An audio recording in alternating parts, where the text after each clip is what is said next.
All right, so you LeBron fans, your boy made a stance on some podcast talking about ring culture, and rings shouldn't matter, and they don't count in other sports. That is false. He brought up Dan Marino. That is false. Because like this,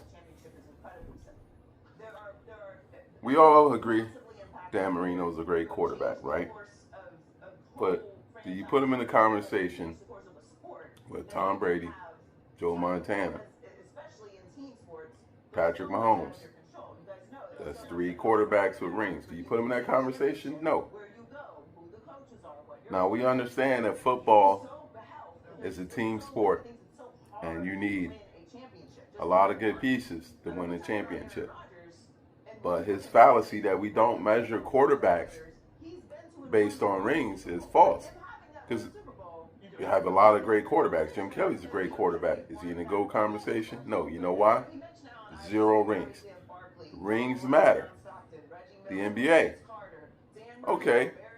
So you can say, all right, there's a lot of great players. But are they making the top 10? No. Because you know why? You need rings as a differentiator. You need something to determine who's better than who at the position.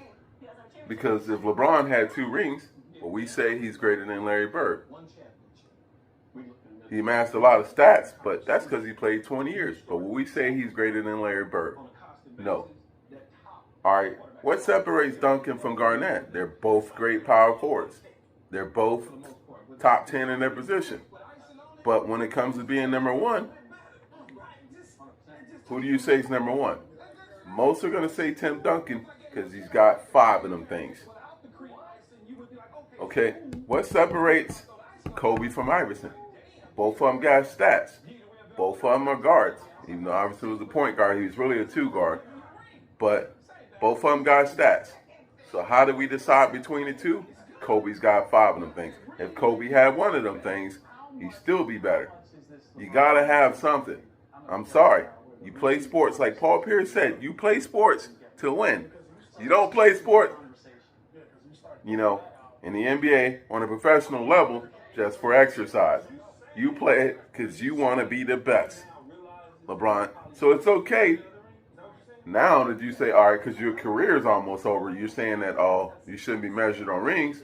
But you weren't saying that when you went to Miami, because the rings didn't matter.